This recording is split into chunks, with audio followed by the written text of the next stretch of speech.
একটি কয়েনের যেমন দুটো দিক থাকে তেমন ক্রিকেট ইতিহাসেরও দুটি দিক আছে।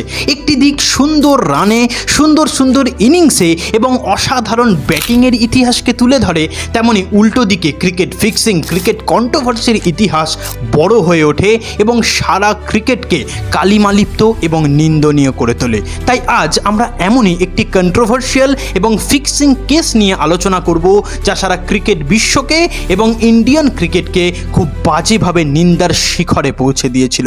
সাল 1996 ইন্ডিয়া এবং শ্রীলঙ্কা সেমিফাইনাল ম্যাচ, আর সেই ম্যাচের পরেই সিনিয়র রিপোর্টার প্রভাত যোশী বললেন যে খেলায় জিততে পারছো না বলে ইট পাটকেল পাথর মেরে খেলাই না হতে দেওয়া এ তো হেরে যাওয়ার থেকেও বড় লজ্জাজনক। কিন্তু এই কথাটা তিনি বললেন কেন, সে নিয়েই আজকের এই ভিডিও, তাই প্লিজ শেষ অবধি দেখবেন। আশা করি অসম্ভব সুন্দর একটি নলেজ এই ভিডিও থেকে আপনারা নিয়ে যেতে পারবেন। 13 মার্চ 1996 ইন্ডিয়া শ্রীলঙ্কার সেমিফাইনাল ম্যাচ, আর সেইবার ইন্ডিয়া অসাধারণ খেলছিল এবং কন্টিনিউ যত ম্যাচেস ছিল তারা জিতে ইন্ডিয়ান ফ্যান্সদের মনে একটা আলাদাই কনফিডেন্স তৈরি করেছিল। ফলে ইডেন গার্ডেন্সে প্রায় 1 লাখেরও বেশি লোক খেলা দেখতে এসেছিল লাইভ এবং ইন্ডিয়ান টিমকে চিয়ার করতে এসেছিল, যার ফলে ইন্ডিয়া ইন্ডিয়া এই শব্দে সারা ইডেন গার্ডেন্স যেন কেঁপে উঠছিল। কিন্তু ঘটনা প্রথমেই ঘটল টসে। আগের দিন ইন্ডিয়ান ড্রেসিং রুমে মিটিংয়ে বলা হয়েছিল যদি ইন্ডিয়ান টিম টস জেতে তবে মোহাম্মদ আজহারউদ্দিন ব্যাটিংয়ের সিদ্ধান্ত নেবেন বা ব্যাট করবেন।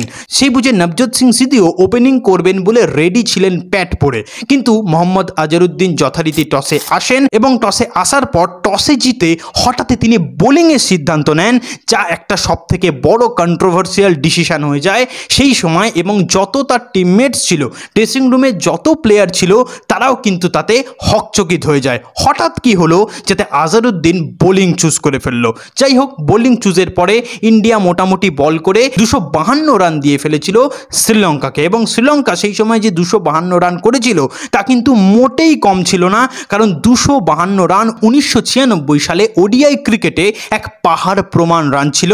কিন্তু ইন্ডিয়ান ফ্যান্সদের একটি আশা ছিল যে যতক্ষণ সচিন আছে এ রান কিন্তু চেস করা সম্ভব, প্লাস ইন্ডিয়ান টিম এত সুন্দরভাবে সেই ওয়ার্ল্ড কাপে খেলেছিল তাতে ইন্ডিয়ান ফ্যান্সরা এই আশাটা রেখেছিল যে ইন্ডিয়া নিশ্চয়ই একটা ফাইটিং কামব্যাক করে ম্যাচটিকে জিতে নেবে।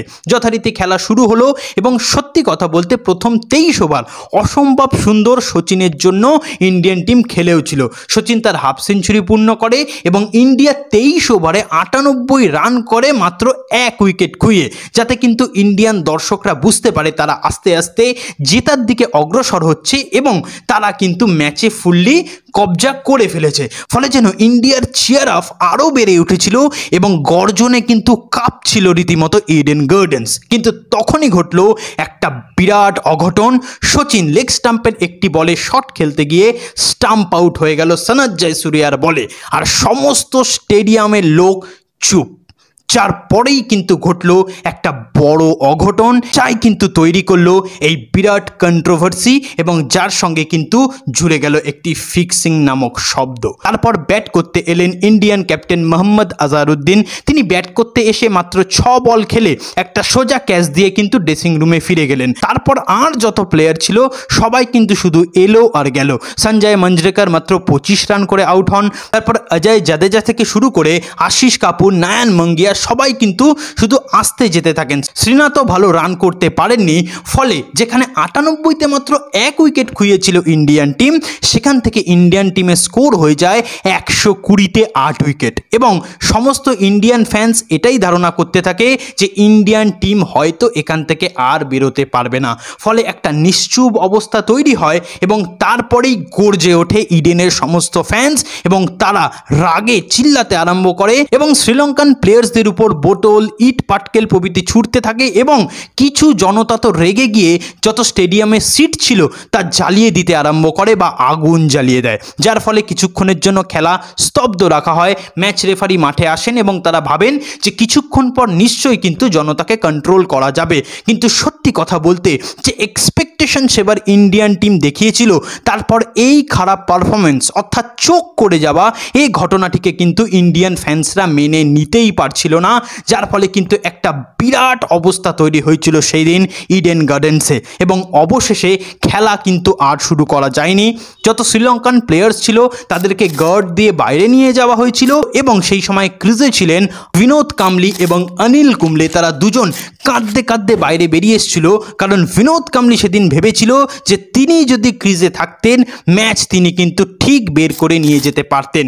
কিন্তু সত্যি কথা বলতে সে ঘটনা আর সম্ভব বা বাস্তবায়িত হয়নি, কারণ ম্যাচ শেষ হওয়ার পরে শ্রীলঙ্কাকে কিন্তু ট্রফি দিয়ে দেওয়া হয় বা শ্রীলঙ্কাকে উইনার হিসেবে ঘোষণা করা হয়। এবং ইন্ডিয়ান টিম খুব বাজেভাবে একটা কন্ট্রোভার্সিয়াল কেস তৈরি করে কিন্তু সেদিন হেরে যায় এবং পুরো খেলা সম্পন্ন না হওয়ার ফলে কিন্তু তারপর আস্তে আস্তে বিনোদ কাম্বলির কেরিয়ার ডাউনফলের দিকে যেতে থাকে।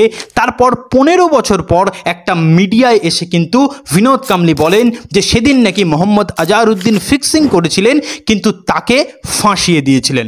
দেখুন 1996 সেই ঘটনার পরে মোহাম্মদ আজহারউদ্দিন ডাইরেক্টলি ধরা পড়েননি, কিন্তু 2000 সালে তিনি কিন্তু একটা ফিক্সিংয়ের মামলায় ধরা পড়েন এবং তাকে সারা জীবনের জন্য কিন্তু ক্রিকেট থেকে ব্যান করে দেওয়া হয়।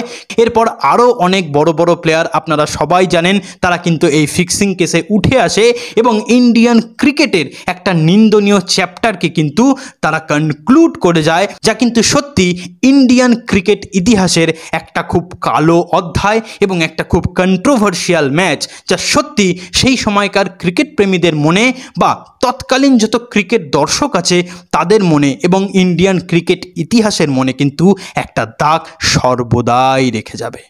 ভিডিওটা যদি ভালো লেগে থাকে প্লিজ একটি লাইক করবেন, আর এরম যদি কিছু কেস স্টাডি এবং কন্ট্রোভার্সিয়াল সিরিজ চান তবে কিন্তু অবশ্যই কমেন্ট করবেন।